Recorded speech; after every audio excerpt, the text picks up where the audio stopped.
Ning langsung menendang Jiang Li keluar, lalu mengunci rapat pintu kamar mandi, meninggalkan Jiang Li sendirian di luar. Fang Ning mulai melamun di dalam kamar mandi. Meskipun sekarang dia tampak tidak berbahaya, tapi siapa tahu kapan dia akan menunjukkan taring aslinya. Memang dia sangat imut dan cantik, tapi manusia dan hantu tetap berbeda dunia. Aku tidak bisa menyeberangi batas antar spesies. Aku harus cari alasan agar dia menjauh demi keselamatanku.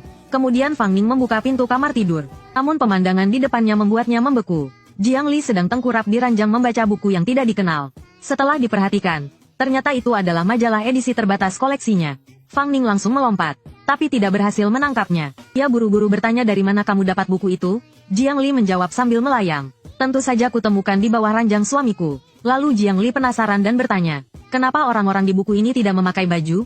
Apa mereka juga pasangan suami istri? Apakah aku dan suamiku juga harus melakukan hal yang sama? Mendengarnya, wajah Fang Ning memerah seperti pantat monyet. Dia buru-buru menjelaskan bahwa buku itu hanyalah bonus dari pembelian, yang dipaksa diberikan oleh penjual. Kemudian Jiang Li menunjuk ilustrasi dalam buku dengan rasa ingin tahu. Kenapa gadis ini menundukkan kepalanya dan berlutut di depan suaminya? Fang Ning tidak tahu bagaimana harus menjelaskan. Ia buru-buru merebut buku itu dari tangannya, dan langsung menyelipkannya kembali ke bawah ranjang. Lalu memperingatkan Jiang Li, tanpa izinku, kamu tidak boleh mengobrak-abrik barang. Jiang Li mengangguk patuh. Baik, suamiku. Saat itu Fang Ning baru ingin berbicara soal benda yang sedang Jiang Li cari. Namun sebelum dia sempat mengucapkan sepatah kata, Jiang Li langsung mendekat ke hadapannya, dan menatap tajam ke arah paha Fang Ning.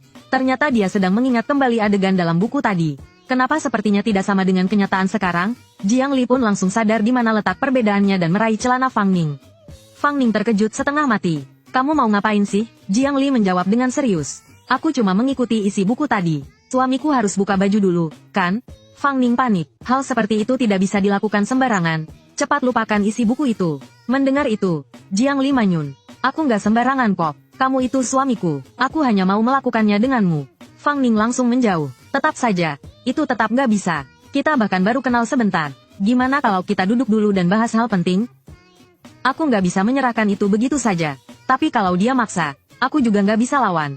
Apa mending pasrah aja ya? Tapi Jiang Li justru duduk manis di tempat tidur. Dia tidak lagi mencoba meniru adegan dari buku.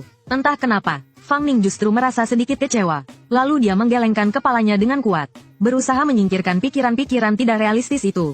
Kemudian ia mulai ke pokok masalah. Ayo kita bicarakan bagaimana caranya menemukan barangmu. Namun saat itu Jiang Li tiba-tiba sadar sesuatu. Orang-orang di dalam buku semuanya tidak pakai baju. Jadi aku juga harus buka baju dong? Sambil berkata begitu, dia langsung merobek pakaiannya. Wajah Fang Ning langsung memerah. Kenapa ini kejadian lagi? Apa semua yang kukatakan tadi sia-sia? Jiang Li menatap Fang Ning tanpa sehelai benang pun di tubuhnya. Begini, suamiku pasti bisa menerimaku, kan? Lalu dia terus mendesak Fang Ning ke sudut dinding. Jarak antara mereka semakin dekat. Saat Fang Ning hampir tak bisa menahan diri. Di detik terakhir, dia masih berhasil menahan diri. Lalu dia segera mengambil jaket dan memakaikannya ke Jiang Li. Mau tak mau, Jiang Li akhirnya menurut. 2,5 menit kemudian Jiang Li sudah ganti pakaian. Fang Ning pun bertanya heran. Bukannya kamu bisa sihir ya? Kenapa tidak langsung menciptakan pakaian baru? Jiang Li menjelaskan bahwa dia tidak bisa menciptakan benda dari nol. Lalu dia mencium baju yang dipakainya dengan seksama. Ternyata ada aroma suamiku di sini gelombang. Fang Ning, si cowok polos, langsung merah padam. Kenapa otakmu isinya cuma hal-hal begitu? Melihat Jiang Li yang imut dan polos, Fang Ning jadi makin penasaran. Apa dia benar-benar hantu? Lalu dia langsung bertanya, Jiang Li, apa kamu benar-benar hantu? Mendengar pertanyaan itu, Jiang Li juga tampak bingung. Lalu dia menggelengkan kepala. Aku bukan hantu gelombang. Lalu kamu apa? Jiang Li terdiam dan tidak menjawab. Melihat itu, Fang Ning menduga mungkin Jiang Li adalah semacam roh yang terbentuk dari obsesi. Sepertinya hanya dengan menemukan tusuk rambutnya, jawabannya akan terungkap. Lalu dia bertanya apakah Jiang Li punya ingatan soal tusuk rambut itu.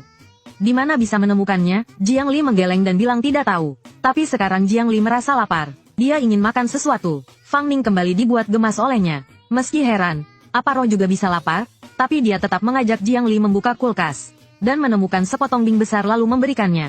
Jiang Li langsung menggigitnya sekali lahap. Tapi setelah satu gigitan, Jiang Li mengembalikannya ke Fang Ning. Ini nggak cukup kenyang gelombang. Nggak bikin puas gelombang. Sepertinya roh juga butuh energi untuk bergerak. Ya, tapi kalau makanan manusia nggak cocok, terus dia harus makan apa?